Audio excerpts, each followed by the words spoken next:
Hey, what's up, friends? Hey, hopefully these videos are starting to suck just 1% less each week. That's my goal.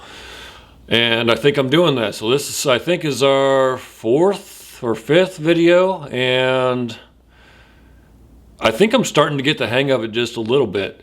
So this week we have Pauly in the kitchen, and he's gonna make a meatloaf from a Cabela's video. Hannah McCauley, I think, is her name. And I'll put that in the description below, but it's meatloaf. So I don't know if dudes ever make meatloaf, but I'm gonna do it, or Pauly's gonna do it tonight.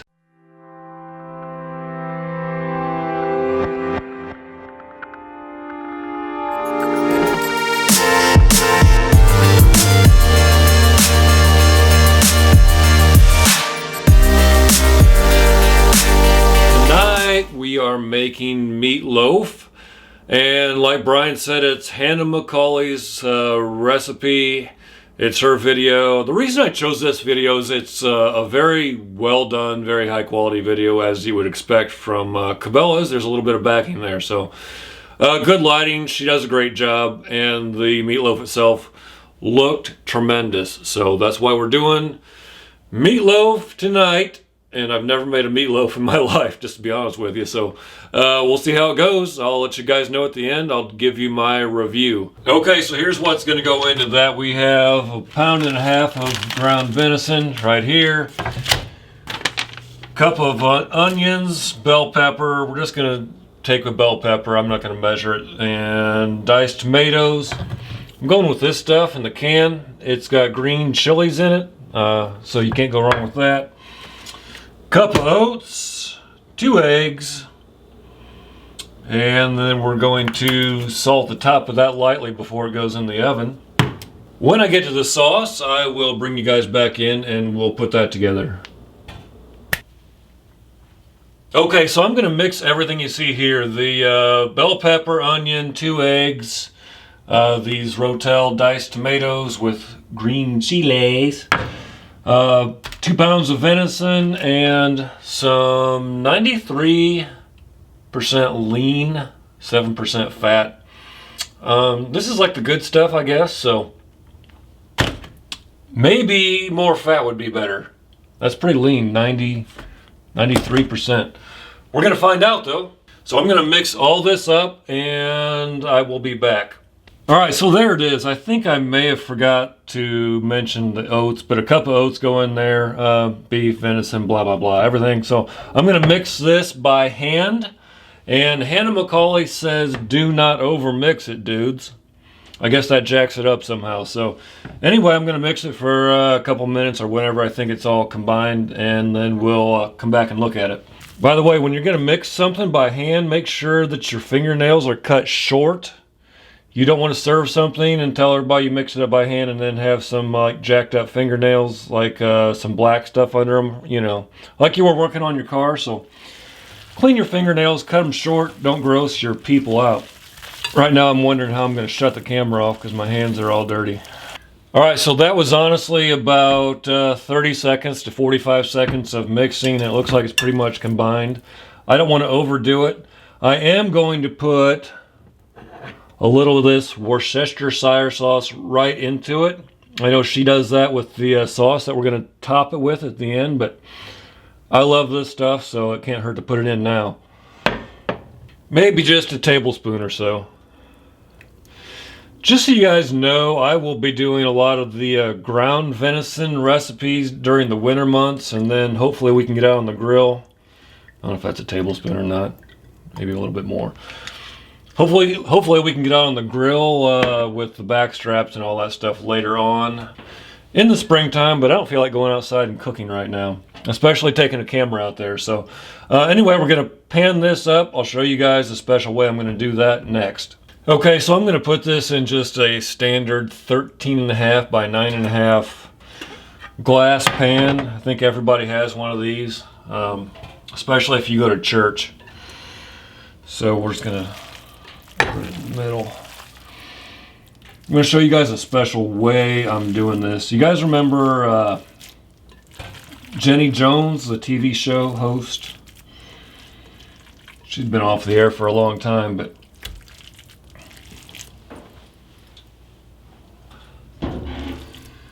I was watching her meatloaf recipe. I watch a lot of these before I pick one and bring it to you guys. But anyway, she didn't put her meatloaf all the way to the edge. Do you guys remember Jenny Jones? I think she had one of those shows where like you'd have a panel of like 4 potential dads, and by the end they picked the real one, and then you know the other ones pretended to be all sad because the kid was not theirs. I don't know. I don't think that's how it works. You dudes know you don't want to have a kid with a woman like that, but I just collect my $200 and run off the set, I think. Anyway, what she did, back to the video here, she didn't put her meatloaf all the way to the edge of the pan, if you can see that. That way, if there's any fat that comes off of it, it has a place to go instead of just running up the side of the pan. I'm sure you guys have seen things like that where it's like grease running up and not out the top. So this gives it somewhere to go, and you can just pat that up before you serve it. So that's what I'm going to do.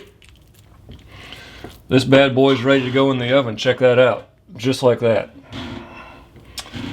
What are we doing for time? 350 degrees for 45 minutes is what I have here. So I'm going to put this in. We'll get busy on the sauce. Okay, for the sauce, I went with a cup of ketchup, and I'm going to put about 2 tablespoons of this Liam Perrins in there, some Dijon mustard, 4 tablespoons of brown sugar, and Hannah put whiskey in her sauce. She made this down in Kentucky, so maybe that's one reason for that, but I'm not going to put whiskey in mine because I don't have any, and I don't know if it makes a huge difference or not, but anyway, I'm not going to do it.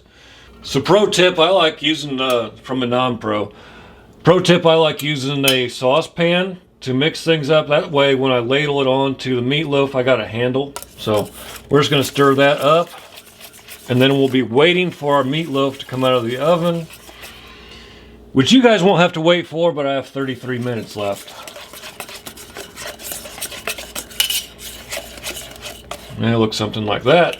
So Hannah did not put all of her sauce on top of the meatloaf while it was in the oven, which we're going to do.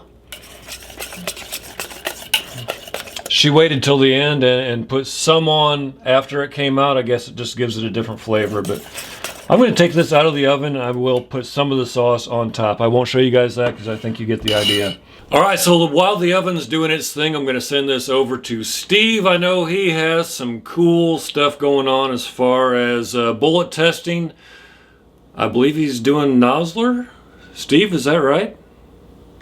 Yeah, thanks, Pauly. We're going to be testing the Nosler ballistic tips, 140 grain in our 7mm 08. If you missed the last video, I was very impressed with the Hornady interlocks, so we're going to see how the Nosler ballistic tips stack up to that. Same powder, same grains in powder, everything like that. So we'll be out on the range. I'll be talking about what people like about these bullets, what they don't, so on and so forth. So I will see you in the next video.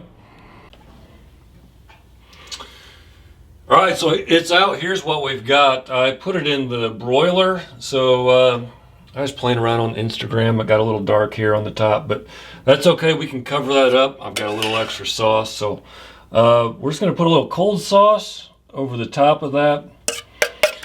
Just as kind of another layer of flavor. And it will be ready to serve. See how the sauce looks a little different? Like after it cooks, it's red, but now it's kind of a little bit brown. So I'm going to try to get some of the uncooked sauce down here on the side.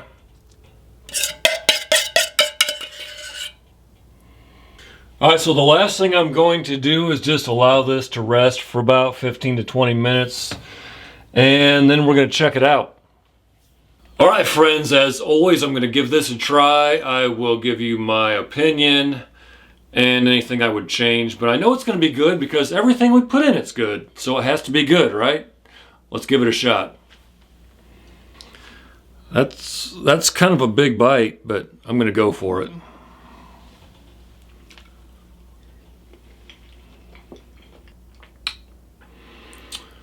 All right, so the bell pepper, I could taste the bell pepper. I could taste the Worcestershire sauce. Absolutely no gaminess at all. It's very good. It's not like a traditional meatloaf that I've had. It had a lot of layers of flavors to it, which I really like. I did not put any salt on this yet, so I'm going to do that before I serve it to anybody else. But it was really good. I like it as is. I really like that bell pepper. That really brought it out. So make sure you put some of that in there. And anything else you guys like. It's meatloaf, right? So you can make it however you want. If you don't like bell peppers, don't put it in. If you don't like onions, don't put it in. If you like something else, put that in. There's a million meatloaf recipes out there, but this was really good. So Hannah, good job. I highly recommend that recipe. I will put it in the description below. You can watch her video, and I think you guys are going to love it. So, hey, until next time, I appreciate it. Next time, Steve is going to be up. Nozzler ballistic tips and handgun hunting. So check it out. I'll see you guys next time.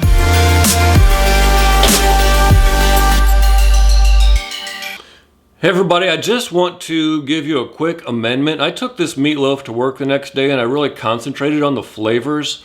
And I think there's some things that were missing. The sauce itself was excellent. I would put that sauce on anything that you would put sauce on. A ham would be excellent with it. It was kind of craving for some pineapple or something to be on it. So if you like pineapple, this sauce would go excellent with that. But I want to talk about the meat itself. The meat itself was still kind of bland. It needed something. I would go ahead and go all out on the fat next time. So don't use a low-fat hamburger. Go with maybe an 85-15. That may help. And if you don't want to do that, maybe bacon instead. 6 slices or so of bacon might help. If you don't want to add fat to it, some garlic would definitely help. That really worked with the hamburger recipe, and I think it would help with the meatloaf also. Maybe some spices.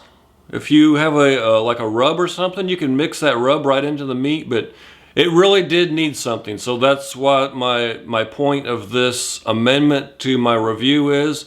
I want to be really honest with you guys on my reviews, tell you what I would do differently because I think that's important. And Hannah probably used a higher fat content meat with hers, and that's why it turned out so well. I tried to go to a healthy side, and I don't think that was the ticket. I think it's still a very healthy recipe, even if you put a higher fat content in there. So that's what I would do differently. I would up the fat or up the spices, maybe add some garlic to it. So that's my full review on meatloaf. I hope that helps you guys. I hope yours, when you make it, is excellent. I will see you guys next time.